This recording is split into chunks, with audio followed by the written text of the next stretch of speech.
Here are a bunch of shapes, and these shapes form a cyclic group. The identity is in the top left, and that blue shape is one of the elements that generate the group. In this video, I'll be talking about where these shapes come from and what that group operation means. This is the second video I've made on this topic, so you may find it helpful to watch part 1 first, which is linked in the description. But as a recap, these shapes are visualizations of the 51st cyclotomic polynomial. And to show where they come from, we'll look at an easier example with the 10th cyclotomic polynomial, which we see here. And here are the 10th roots of unity. If we take one of the primitive roots as an input, then we get these terms. And if we plot them and then turn the negative ones positive by sending them across the unit circle, then these points connect to form a regular pentagon. And so we call this the shape of 10. And so those shapes we saw before were shapes of 51. And more generally, with phi sub n as the nth cyclotomic polynomial and zeta to the s as some primitive nth root of unity, a shape of n is the set of points produced by the terms of phi sub n of zeta to the s. And then the family of shapes of n is the collection of shapes from all primitive nth roots. So for example, here's the family of shapes of 21. There are 3 shapes here. And each of them is made of a heptagon that has 2 points missing and 2 triangles that each have 1 point missing. And each of the points missing from the heptagon is the negative of a point missing from a triangle. So back to this example, this is the family of shapes of 51. 51 is 3 times 17, and each of these shapes has triangles and 1 17gon. And again, each triangle is missing a point, which is the negative of a point missing from the 17gon. And we showed in the last video that if we have some a with this prime factorization, and then a star being 1 power from each of the odd primes, then the family of A is equivalent to the family of A star. And that means we can focus on sets of distinct odd primes. We showed that if we have no odd primes, so for a number 2 to the n, the family is just one shape, which is a straight line between 2 points. And with one odd prime, 2 to the n times p to the m, we just get 1 pgon. The next thing we covered was the case of 2 primes, where one of those primes is 3. And here we set k such that p equals 3k plus or minus 1. And we saw that this family has p minus 1 over 2 shapes, and each of those shapes can be constructed from 1 pgon and k triangles. For example, for 39, which is 3 times 13, p is 13, so that k is 4. And so the family has 6 shapes, and each shape is made of 1 13gon and 4 triangles. And so here we see that family of 6 shapes, each being a 13gon and 4 triangles. So we understand the patterns of phi sub 3p, but what about the more general case of phi sub pq, where we have any 2 primes? When we have 5 times 7, our shapes can be constructed from 3 pentagons and 2 heptagons. For 5 times 11, we only need 1 11gon. But then for 13 and 17, we need 2 of the larger polygons. And then with 19, again, we only need 1. So for some reason, 11 and 19 are simpler. But what makes 11 and 19 simpler? Well, this is because 11 is congruent to 1 mod 5, and 19 is congruent to negative 1 mod 5. In the last video, almost everything we did relied on p being equal to 3k plus or minus 1. So when we generalize, we get a simple case if p equals qk plus or minus 1. In this example, q was equal to 5. So let's continue with this in-between case where p equals qk plus or minus 1. And this covers anything of the form 3 times p, And then we also get 5 times 11, 5 times 19, 5 times 29, 5 times 31, 5 times any prime that ends in a 1 or a 9. And then we also get a lot of other cases. These are some examples of those. And so in this case, each shape can be constructed from 1 p-gon and k q-gons. It's the same as when we were working with just 3. So for example, with phi sub 55, we have 11 equals 5 times 2 plus 1. So we'll have 1 11-gon and 2 pentagons. And here are the shapes of 55, and yes, they're all made of 1 11-gon and 2 pentagons. But we also notice there are 5 shapes in this family. Why is that? What determines the number of shapes? In the case of phi sub 3p, we saw that there are p minus 1 over 2 shapes. And that's also true in the case of phi sub pq, again assuming that p equals qk plus or minus 1. So with phi sub 55, 11 minus 1 over 2 is 5. And that is why we saw those 5 shapes. But can we get a sense for why this is? In each family, the shape that's produced by zeta to the first power creates this kind of U form. And last time we showed that for phi sub 3p, these 4 roots always produce that U shape. And they're the only 4 roots that produce that U shape. And the reason is that they have the form zeta to the s, where s is congruent to plus or minus 1 mod p. And we can show the same thing for our PQ case. So suppose 2 points are adjacent on a p-gon produced by zeta to the s. That means that zeta to the s to the a minus b, our 2 points a and b, will be equal to zeta to the q. They're also adjacent when produced by zeta to the s times some cp plus or minus 1, where cp plus or minus 1 represents any number congruent to plus or minus 1 mod p. So here we get this expression for the distance between those points. We can move around the exponents and substitute the term in the brackets with zeta to the q, multiply these together.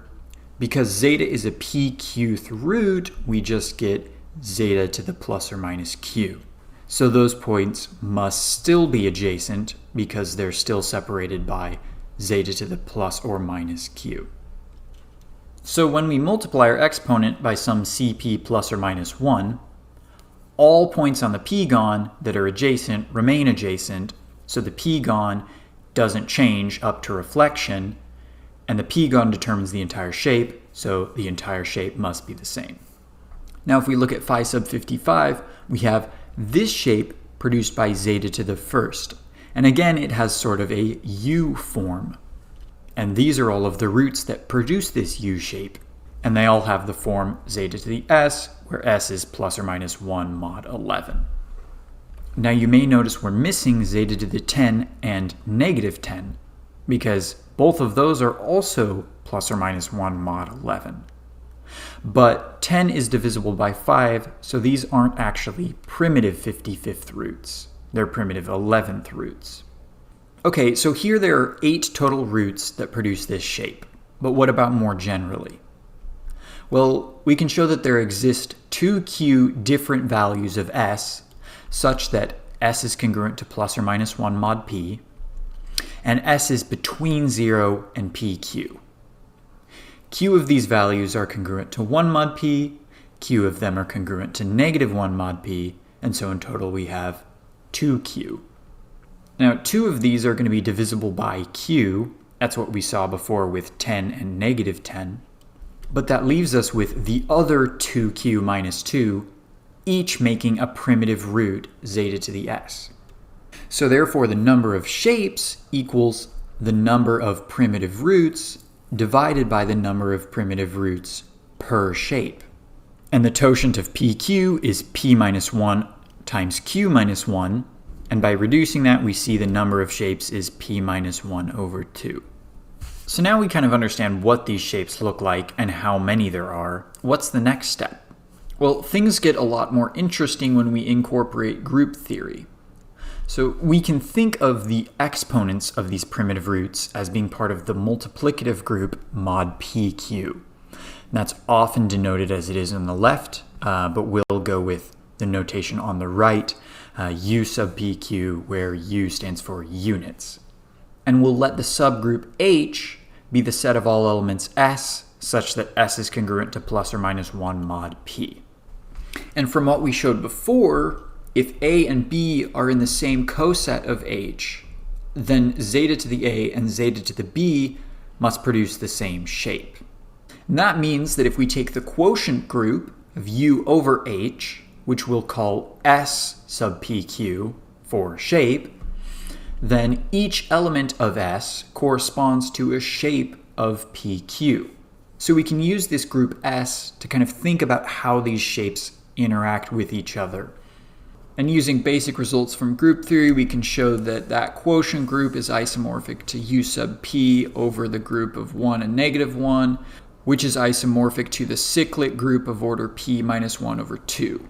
So our group S is isomorphic to that cyclic group. And that makes sense because there are P minus 1 over 2 shapes. So the order of the group makes sense, but it's interesting that these shapes make a cyclic group. So let's take a look at one of these groups. We'll use phi sub 87 for an example.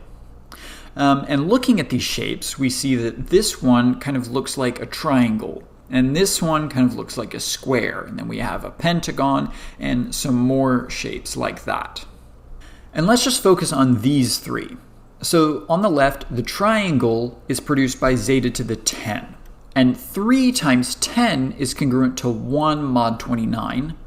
So in some sense, we can say that 10 equals a third in our group S. So maybe we call this shape a third. And then in the middle, with our square-looking shape, this is produced by zeta to the 7. And 4 times 7 is congruent to negative 1 mod 29.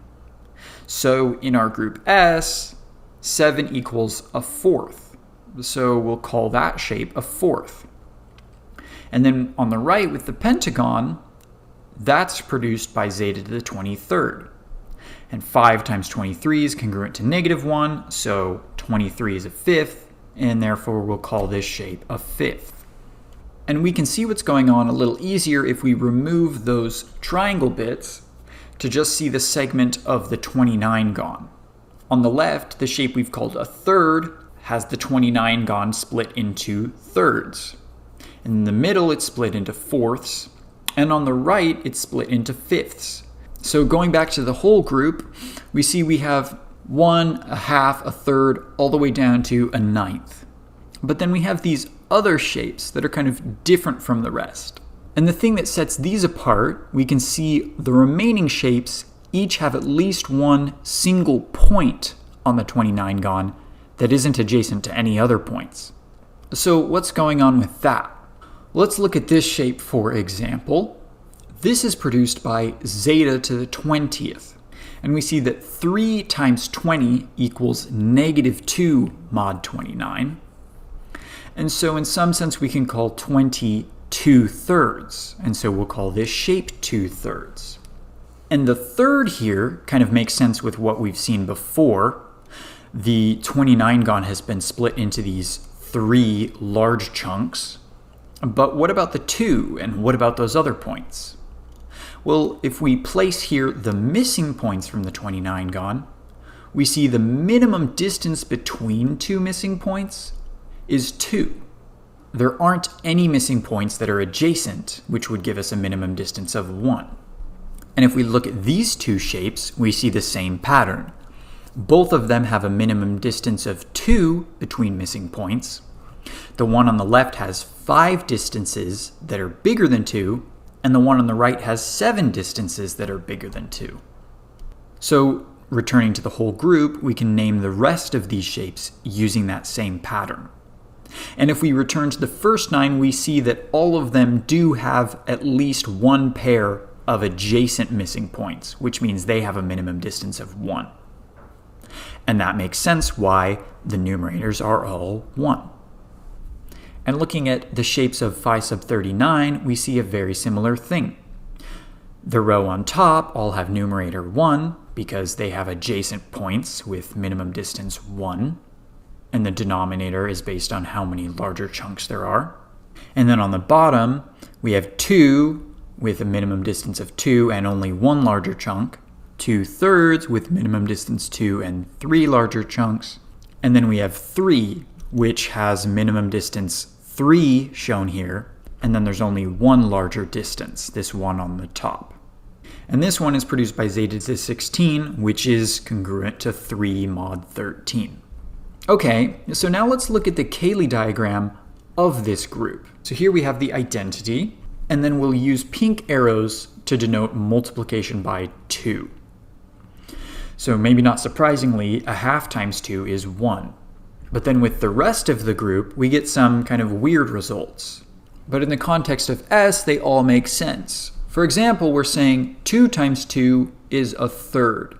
But rearranging things, that's saying 12 equals 1, and 12 is congruent to negative 1 mod 13, so that does make sense within S. And then another thing we see, 2 times 2/3 equals 3. And here we're kind of saying that 4 equals 9, and 4 is congruent to negative 9 mod 13, so again, this makes sense in the context of S. And here is a view of that Cayley diagram where we actually see those shapes. Now maybe let's compare S sub 39, which is 3 times 13, against S sub 91, which is 7 times 13. And these have the same structure, but the names we've given the shapes are different because the value of k is different. With 39, we canceled 4 points, since 3 times 4 is 12, which is 1 less than 13. But with 91, we only canceled 2 points, because 7 times 2 is 14, which is 1 more than 13. But even with these differences, they do kind of make sense. For example, we're saying that 2/3 kind of equals 5, but 2 is congruent to 15 mod 13. So we can kind of see why we would see that as a result. And now here's a larger example. This is S sub 155, which is 5 times 31. And again, pink arrow denotes multiplication by 2. And a lot of these results kind of make sense with multiplying by 2. Some of them don't, but they do make sense within the context of mod 31. And then we can add in arrows to denote multiplication by 3. So here 1 times 3 is 3, half times 3 is 3 halves, a fifth times 3 is 3/5, and so forth. And a lot of these arrows I've left out as to not make it too messy. And so now going back to the thumbnail group, here we have the shapes each labeled. And so we see that blue shape that generates the group is a third.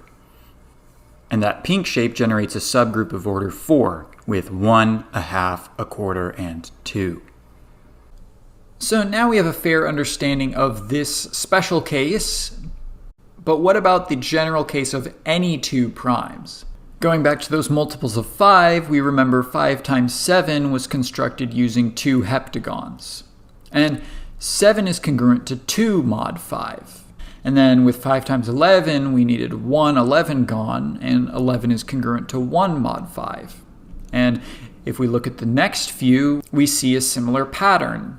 13 and 17 use 2, and they're congruent to negative 2 and 2. 19 uses 1, it's congruent to negative 1. So maybe the number of these p-gons depends on the equivalence class mod q. Let's take a look at 7. 11 is congruent to negative 3 mod 7, but we only need 2 11gons, not 3.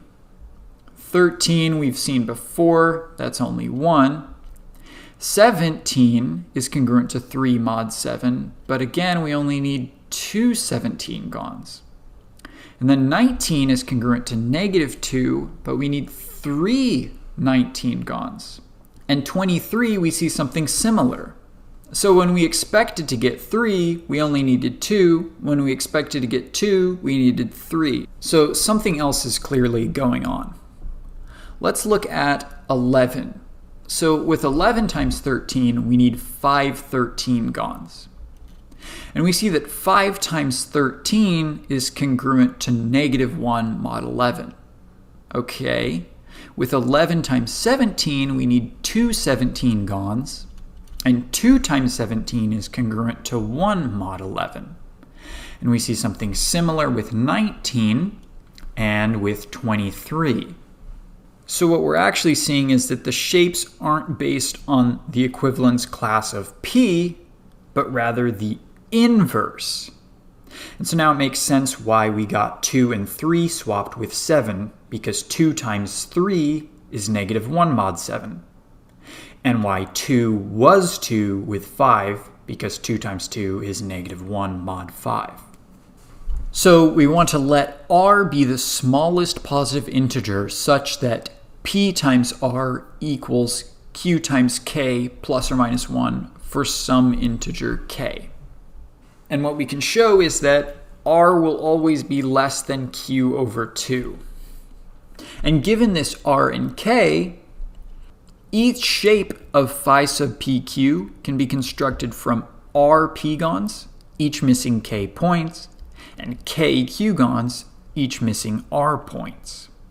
And we can show this using this very pleasant looking closed form for phi sub pq, but maybe instead let's look at an example with phi sub 35. So here 7 times 2 equals 5 times 3 minus 1, so r is 2 and k is 3. And with this shape, we have 2 heptagons and 3 pentagons. As another example, with phi sub 77, 11 times 2 equals 7 times 3 plus 1. So we have 2 11-gons and 3 heptagons. And then with phi sub 209, which is 19 times 11, 19 times 4 equals 11 times 7 minus 1. So we need 4 19-gons and 7 11-gons. So that helps us understand how each of these shapes are constructed, but again we return to that question, how many shapes are in each family? So earlier we showed that when r equals 1, then phi sub pq has p minus 1 over 2 shapes. And now what we see is that if r is greater than 1, then phi sub pq has p minus 1 times q minus 1 over 4 shapes. So it's kind of that term from above with p times the term from above with q. And we can show this. We'll suppose that a shape is produced by zeta to the s, and the shape of zeta to the s t has different p-gons unless t is congruent to plus or minus 1 mod p. And the shape of zeta to the st has different q-gons unless t is congruent to plus or minus 1 mod q. So that means that these shapes are the same if and only if t is congruent to plus or minus 1 mod p and also mod q. Okay, well there are only 4 values of t that are plus or minus 1 mod p and q, and these are those 4. The 2 on the left, we can easily see, yes, that fits the description. The 2 on the right are easy to see for the case mod p, but what about mod q? We'll recall PR equals QK plus or minus 1, so we can substitute the PR and then simplify, and now it's easier to see that yes, those do satisfy the mod Q condition.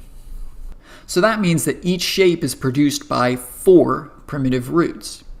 So the number of shapes is the number of primitive roots over 4, and the totient of PQ is P minus 1 times Q minus 1, so that gives us the number of shapes.